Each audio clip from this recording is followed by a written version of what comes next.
Assalamualaikum warahmatullahi wabarakatuh. Bismillah, hamdan wa syukranillah. Salatu wassalamu ala rasulillah, la hawla wa la quwwata illa billah. Sahabat sejati yang Allah muliakan, semoga pagi yang indah ini kita senantiasa dalam keadaan sehat walafiat, dalam lindungan Allah subhanahu wa ta'ala, dan tidak kurang satu apa, amin amin ya rabbal alamin.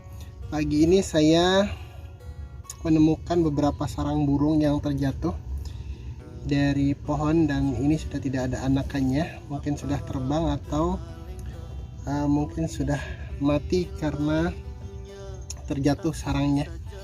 Jadi menarik untuk diperhatikan, untuk kita tapakuri bahwa untuk menjadi seekor burung yang bisa mengangkasa, bisa terbang, itu melalui proses yang panjang, melalui perjuangan yang tidak mudah. Setelah induk burung ini membuat sarang dengan sedemikian rupa, subhanallah, tanpa sekolah, tanpa baca literatur, tanpa ada yang mengajari, induk burung ini bisa membuat sarang untuk bertelur dan kemudian membesarkan anaknya dengan sangat baik, sangat rapi.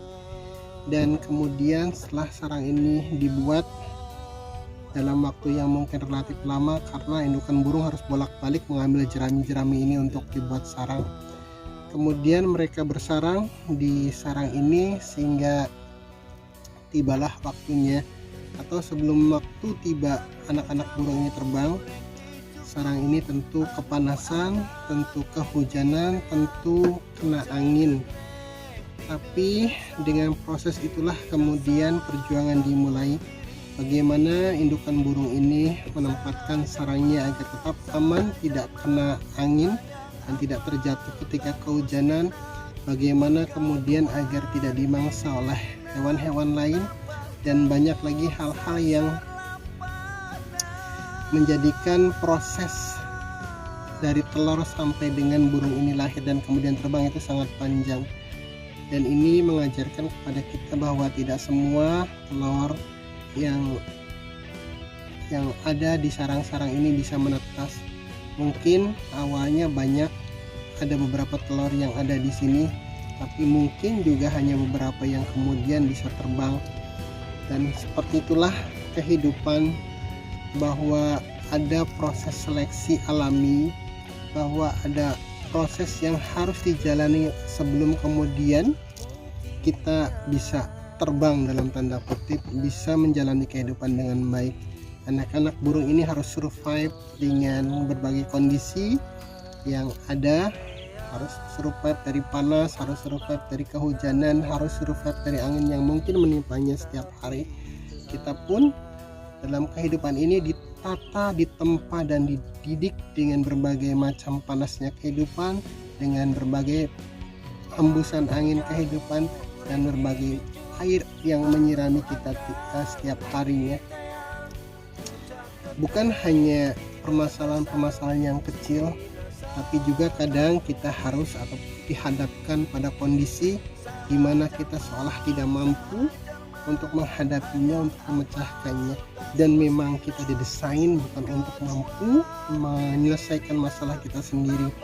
Manusia didesain untuk senantiasa bergantung kepada Allah sang penciptanya, untuk bisa menyelesaikan masalah sendiri, untuk bisa menyelesaikan masalahnya. Mungkin kita merasa punya ilmu, mungkin kita merasa punya pengalaman, mungkin kita merasa punya kemampuan untuk menyelesaikan masalah yang kita hadapi. Tapi yakinlah bahwa bukan dengan desain seperti itu manusia diciptakan. Manusia justru didesain, manusia justru diciptakan dengan segala keterbatasannya, yang dengan itu manusia akan senantiasa terhubung dengan sang penciptanya. Manusia yang mencoba-coba menyelesaikan masalahnya sendiri akan cenderung menjadi sombong.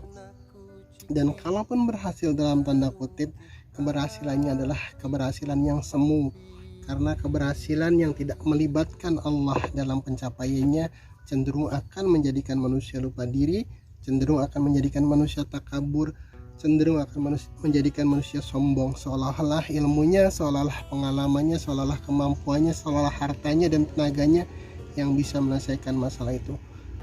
Padahal tidak. Sekali lagi, bahwa manusia sungguhnya didesain untuk senantiasa memohon pertolongan dan bantuan Allah dalam hal apapun. Jangankan masalah yang besar, jangankan masalah yang pelik, jangankan urusan yang penting, urusan sederhana pun. Nabi mengajarkan bahwa ketika kita mau tidur pun kita mohon kepada Allah agar bisa beristirahat dengan tenang, dengan nyaman. Untuk memejamkan mata pun kita harus memohon kepada Allah agar bisa memejamkan mata dengan baik. Ketika kemudian kita melangkah pun, dari keluar rumah kita diajarkan untuk mohon perlindungan dan pertolongan kepada Allah Subhanahu wa taala agar kita dijaga dan diselamatkan dari berbagai hal yang mungkin terjadi di depan kita. Dan dari pelajaran-pelajaran kecil itulah sebenarnya Allah mengajarkan bahwa untuk menghadapi apapun kita harus senantiasa bersandar dan bergantung kepada Allah Subhanahu wa taala. Jangan coba-coba menyelesaikan masalah sendiri tanpa bantuan dan pertolongan dari Allah Subhanahu wa taala.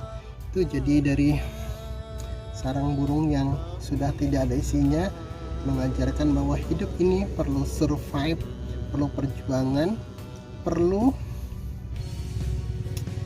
waktu dan perlu proses. Dan semua proses ini sudah didesain oleh Allah, dari bagaimana indukan burung membuat sarang, bagaimana kemudian indukan burung bertelur, menjaga, merawat hingga kemudian anak-anaknya keluar. Kita pun seperti itu, bahwa kehidupan kita sudah didesain oleh Allah Subhanahu wa taala dari sejak kita jadi benih dalam kandungan, lahir, tumbuh, kemudian menjadi anak-anak, menjadi balita, remaja dan dewasa hingga kelak nanti kita menjadi tua dan kembali kepadanya. Semuanya sudah diatur dan tidak ada yang bisa kita jalani illa biidznillah, la haula wala quwwata illa billah. Itu saja. Terima kasih. Billahi taufiq wal hidayah. Wassalamualaikum warahmatullahi wabarakatuh.